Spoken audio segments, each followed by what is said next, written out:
onorevole Flavio Rodeghiero, presidente dell'ESU, e a lui chiediamo un'opinione sul tema di cui ci stiamo occupando in questi giorni qui all'Expo Scuola, in particolare nello stand del Consiglio regionale del Veneto.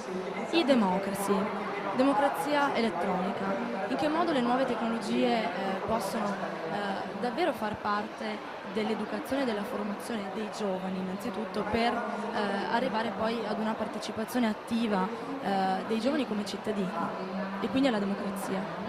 Certo. Classicamente la democrazia significa il governo del popolo, nelle forme attuali, moderne, si esprime attraverso il principio della maggioranza. Se tuttavia l'espressione del voto e del consenso, pur essendo valutata dal sistema della maggioranza, non ha come antecedente, presupposto fondamentale l'informazione, la corretta informazione, che poi vuol dire formazione al senso critico, alla conoscenza del territorio, alla conoscenza dei problemi, la conoscenza cioè della realtà contemporanea, è una democrazia sfalsata, nel senso che il consenso viene condizionato dal modo in cui le comunicazioni, le informazioni arrivano. Ecco l'importanza, che è soprattutto educativa, in questo senso è una responsabilità pubblica la democrazia, nel momento in cui è un bene pubblico è anche una responsabilità delle istituzioni nel loro complesso. Significa anche quelle che tecnicamente vengono chiamate agenzie di socializzazione, che sono le realtà associative, che per esempio è anche la famiglia, ma molto di più naturalmente le istituzioni pubbliche, che hanno in questo senso una responsabilità specifica. Costruire cioè luoghi in cui vi sia crescita della coscienza critica, attraverso naturalmente una capacità di guardarsi intorno e attraverso naturalmente la conoscenza di corrette informazioni sulla realtà. Nel complesso questo fa democrazia, cioè l'espressione di un consenso consapevole.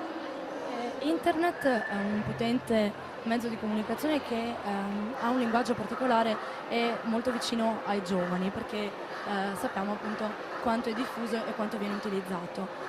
Internet come agorà, nel senso una piazza dove la persona, il cittadino, può dire la sua e in qualche modo attraverso questo linguaggio multimediale può avvicinarsi alla pubblica amministrazione, che si rende più trasparente in questo modo e può partecipare veramente, può dire la sua e appunto sfruttare questa possibilità. È così?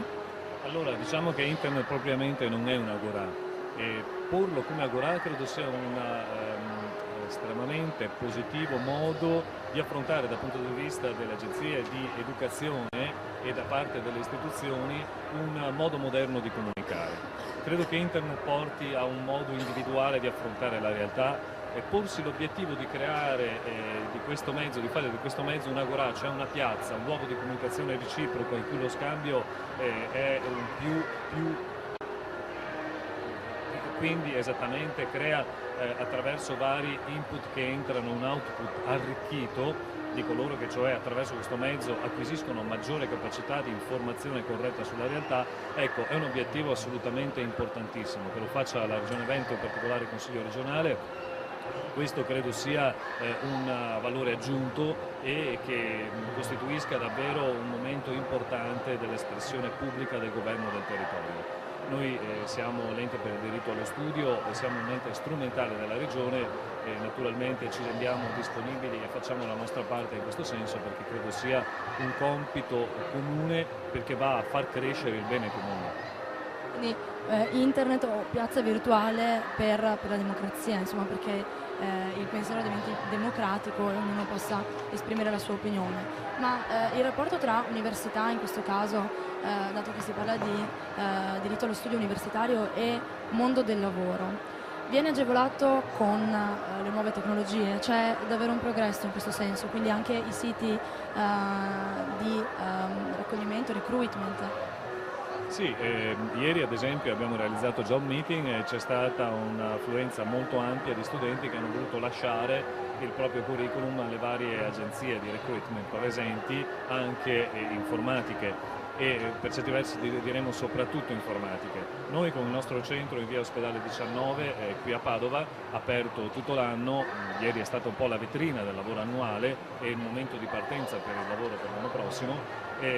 vogliamo realizzare un luogo dove vi sia la possibilità di accedere, per chi non è in mezzo a casa, a questi elementi informatici, anche però la comunicazione scritta, ci sono delle riviste specializzate, tutte le comunicazioni che anche riceviamo noi e che raccogliamo.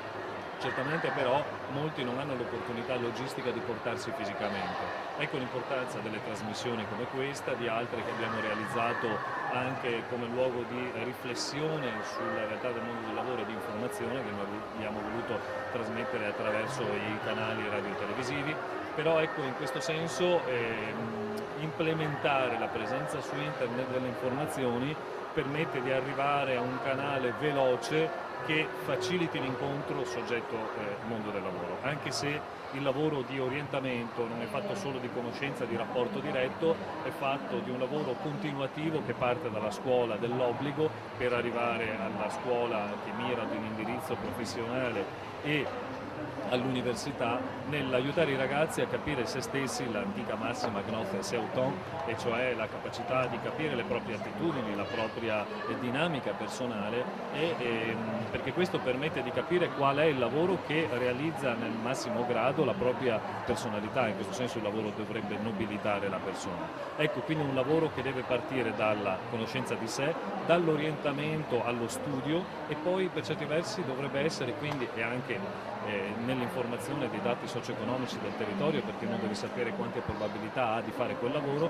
ed ecco che poi diventa quasi naturale l'incontro con la realtà del lavoro, magari attraverso momenti temporanei di conoscenza, quali sono gli stage che ieri abbiamo promosso con alcune aziende. Ecco, un percorso quindi lungo, però con molti soggetti impegnati. Trovarci qui in un momento pubblico come la fiera vuol dire anche parlarci fra di noi soggetti pubblici e vedere come possiamo lavorare meglio insieme, anche risparmiare in questo momento è importante dal punto di vista delle risorse finanziarie e umane che ci mettiamo, ma per ottenere un prodotto migliore al servizio dei cittadini, in particolare dei giovani. Quindi un bilancio positivo per Expo Scuola e orientamento lavoro vicini di Padiglione. Quindi c'è questa interazione molto importante. Sì, ieri abbiamo visto le presenze a job meeting sono aumentate del 20% rispetto all'anno scorso avevamo avuto 4.000 presenze, quest'anno 5.000, anche se dobbiamo dire non c'erano solo giovani, c'erano anche non giovani. Speriamo comunque, perché la fiera era aperta evidentemente come è aperta a tutti, sia stata un'occasione per i giovani e non più giovani per incontrare in questo momento un'opportunità che non è facile di lavoro e di realizzazione di sé e delle responsabilità che uno, non solo economiche, si assume nel momento in cui si inserisce nell'ambito della società. Ecco, ritrovarsi vuol dire anche dialogare e creare momenti anche di trasparenza con gli utenti. Ecco, credo che questo ci aiuti anche noi a lavorare meglio, nel senso che ci mettiamo in una posizione di disponibilità alla critica e quindi a fare meglio il lavoro che ci è stato demandato. Allora ringrazio l'onorevole Loredo Ghiero, credo che il suo messaggio infonda speranza, insomma, in un momento che non è dei migliori. Grazie per essere stato qui e buon lavoro.